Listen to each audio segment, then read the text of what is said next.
Vamos voltar um pouco no tempo, alguns anos no passado.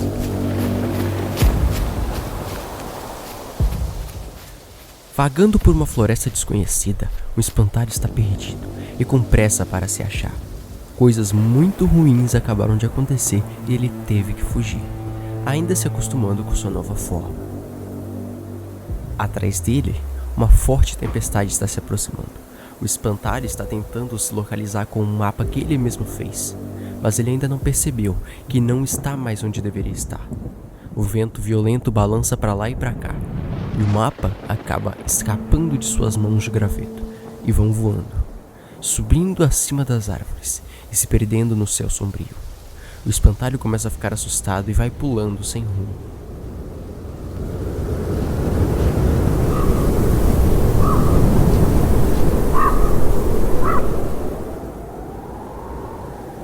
Uma paisagem confusa, com muitas árvores robustas, montanhas sinuosas ao redor e uma suspeita coluna de fumaça que se ergue de algum lugar da floresta. Sinal claro de fogo. Depois de alguns minutos, o espantalho chega numa trilha que se abre em um caminho na floresta. Um caminho estranho e sugestivo. As árvores parecem assustadoras. O vento vai ficando cada vez mais agressivo. Parece o fim do mundo. Sem muita escolha e na esperança de encontrar ajuda, o espantalho segue pulando na estrada, que futuramente seria chamada de Estrada de Chegada.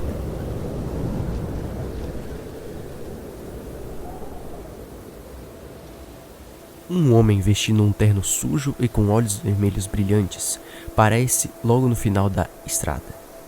Ele encara o espantalho com estranheza. O espantalho o encara de volta. Você está perdido? Sim. Você quer passar a noite no nosso acampamento? Pode ser. A propósito, eu me chamo Felipe. E você? Aqui a gente só usa apelidos. Me chama de Vanta Black. Se for assim, pode me chamar de Alol. E assim, Vanta Black guiou Alol para fora da estrada, e eles chegaram no enorme e surpreendente vale entre duas colinas. Alol logo de cara muda seu foco quando vê mais gente. Em uma clareira, tem algumas barracas armadas e pessoas transitando. Bem no meio das barracas tem um círculo de pedras no chão, onde estão enchendo de galhos para fazer uma fogueira. Algo incomum chama a atenção do espantalho. Um avião bimotor acidentado no meio do acampamento. Uma asa está totalmente destruída e a outra asa está coberta por uma lona, servindo de abrigo. Enquanto isso, uma pessoa feita de tinta preta com fone de ouvido e um uniforme militar soviético está coletando algumas sucatas ao redor do avião. Este é Ink Soviet, obviamente. Black deixa Lon indo na frente, enquanto olha para trás um pouco receoso. Ele avista a grande coluna de fumaça a alguns quilômetros floresta adentro. Ele não sabe por quantos dias aquilo continuará queimando, mas não se arrepende do que fez. Doctor, um cara esquisito com um manto preto, uma máscara de médico da peste e uma cartola, está observando a floresta com seus binóculos, até que ele se vira na direção do espantalho e, como se fosse a coisa mais normal do mundo, ele acena. O espantalho acena de volta.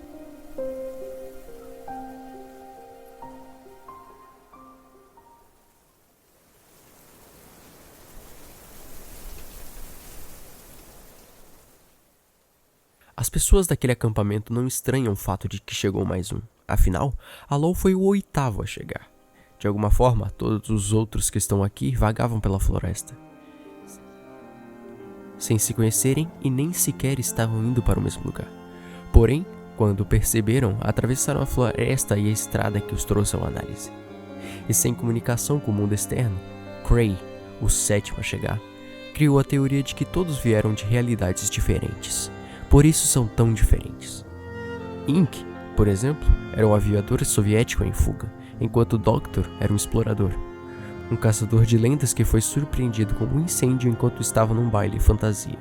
Por isso da sua roupa ser tão estranha. Mas com certeza, entre pessoas de tinta, demônios, pandas falantes e até uma fada, um espantalho surpreendente. O tempo foi passando e Black apresentou o acampamento para Alon e disse que ele poderia dormir contigo nessa noite que viria. Depois de coletarem madeira suficiente para fazer a fogueira, Doctor se aproximou e estalou os dedos. Então uma chama se iniciou, acendendo a fogueira para todos. A noite está quase chegando, juntamente de uma tempestade tão monstruosa que já se é possível ouvir os trovões à distância. Em uma cabana, o panda falante e o Cray estão conversando. E Cray se pergunta se algum dia eles voltarão para casa. Mas o panda fica confuso e fala que a floresta é sua casa. E assim se iniciou uma longa conversa sobre política e civilização. E foi a partir disso que o panda, que futuramente receberia o nome de Rafael, passou a ser tão rigoroso com questões de regras e ordem.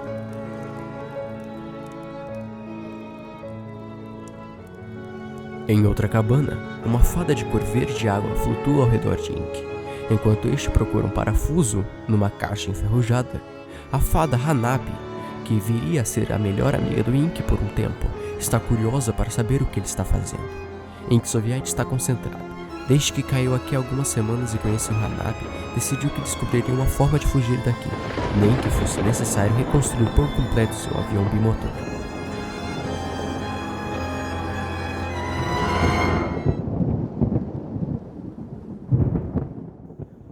Vanta Black, que nesta época não usava tanto sua máscara, está passando um pano para limpar suas pistolas. Enquanto isso, ao seu lado, Alol está apenas parado observando este lugar. Ele repensa suas escolhas. Seus erros o trouxeram para cá. Se não tivesse fugido, não teria chegado aqui. E de certo modo, todos que vieram para a análise estavam fugindo de algo. Às vezes é uma fuga interna, ou talvez apenas um desejo de sumir do mundo. Alol observa Error falando sozinho enquanto fuça em alguns arbustos. O espantalho não sabe se ele está dialogando com as árvores ou com alguma entidade que só ele pode ver. Voando apressadamente, alguns corvos passam pelo acampamento, procurando algum lugar para se esconder da chuva que está por vir. Hanabi tenta acompanhar o voo dos pássaros agitados, mas ela não é tão rápida assim.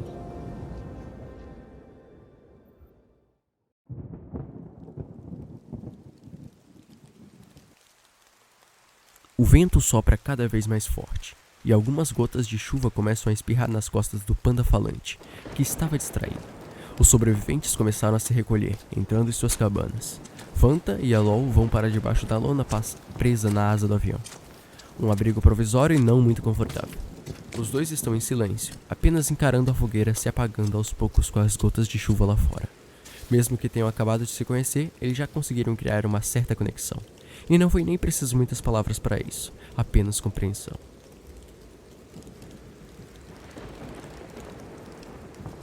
Um feixe de luz roxa risca o céu por um instante, perfurando a grossa camada de nuvens negras. Hanabi olha curiosa para o brilho que logo desaparece. Ela fica quase fascinada e decide ir investigar aquilo assim que a chuva acabasse. A fogueira finalmente se apaga, trazendo escuridão. A chuva vai se tornando cada vez mais barulhenta e o vento cada vez mais agressivo. Alguns sobreviventes acendem suas lanternas para não ficarem no completo escuro. Eles se encolhem no canto, tentando evitar o frio. Cray, um pouco tímido, abraça o panda para se aquecer. Error se cobre com suas asas de anjo caído. Black não se importa com a escuridão, afinal, ele faz parte dela. A loja superou esse medo faz tempo, então não se incomoda tanto de ficar no breu. Mas contra todas as expectativas, perante a um clima tão adverso, um verdadeiro mestre na arte de largar o foda-se, Doctor está em plena chuva com seu binóculos em mão, olhando para o céu, enquanto sua fantasia vai ficando encharcada. Bem concentrado, ele mira o binóculos diretamente para o centro da tempestade. Uma nuvem preta monstruosa, tremeluzindo com raios. Doctor não se acanha e continua procurando o que tanto quer. Uma ave rara e única. Ele já vagou por quase todo o planeta em busca desse pássaro, até que chegou na análise. E isso não é nenhum problema. Pelo contrário, este lugar parece perfeito para achar a tão lendária ave que só aparece nas mais fortes tempestades. Ele puxa de dentro do manto um diário velho e desleixado e faz algumas anotações, tentando evitar que a chuva molhe as páginas.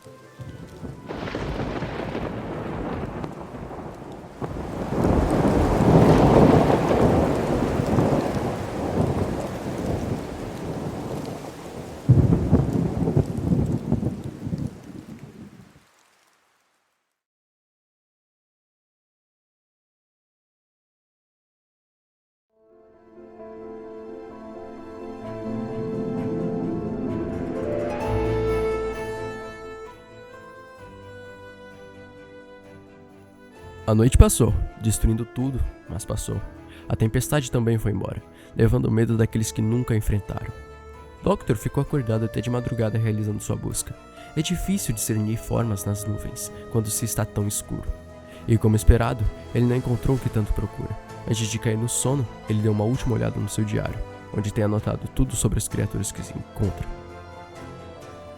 O dia correu bem. Alon foi conhecendo o pessoal e aproveitou para tentar entender o que é este lugar. Ninguém tem a resposta, mas há algo em comum. Nenhum deles deveriam estar ali. Black voltou para a floresta para caçar, enquanto tentava fingir que não via a coluna de fumaça lá longe, acima das árvores. Em poucas semanas desde que apareceu aqui, ele já arranjou encrenca, mas era de se esperar, considerando que ele era líder de uma máfia anteriormente. Hanabi ficou tentando ajudar Wink, quase o perturbando, mas o mesmo não queria ajuda, e disse muitas vezes que preferiria ficar sozinho, mas ela ignorou, e no fim, Ink Soviet até que gostou da sua companhia. Em algum momento, a fumaça escura no horizonte da floresta se dissipou, e Black desejou que todos os rastros tivessem sumido. E coincidentemente, no momento em que observara o céu, Vanta Black avistou um brilho roxo distante, que logo se perdeu na claridade do dia. Ele achou estranho, mas ninguém viu.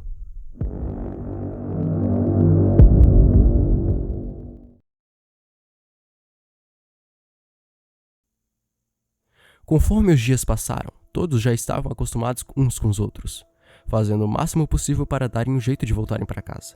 Apesar do esforço e das habilidades incríveis de cada um, eles não tinham muitos recursos, e o análise não parecia querer que eles fossem embora. Ink Soviet continuava tentando consertar o avião bimotor, mas muitas peças foram destruídas no impacto. Alon e Black faziam constantemente caminhadas juntos nas redondezas, e por conta disso foram os que mais trouxeram pessoas para cá, e o acampamento foi ficando pequeno. Mas Doctor não se preocupava nem um pouco em voltar para casa. Ele sabia que o que ele buscava estaria aqui. E ele continuou procurando a tal ave. Mesmo não sendo o que queria, Doctor acabou encontrando diversas outras criaturas lendárias pelos arredores. E foi anotando em seu diário. Ele catalogou muitos seres perigosos, como o Terror do Mato ou o Melonhead. As semanas foram passando e não houve muito progresso. Apenas mais intimidade. Cardoso acabou aparecendo nesse meio tempo, e todo mundo estranhou mais o fato dele usar um gorro de Natal do que ele falar. Rafael finalmente conheceu Gabe, quem se tornaria um dos seus melhores amigos naquele acampamento.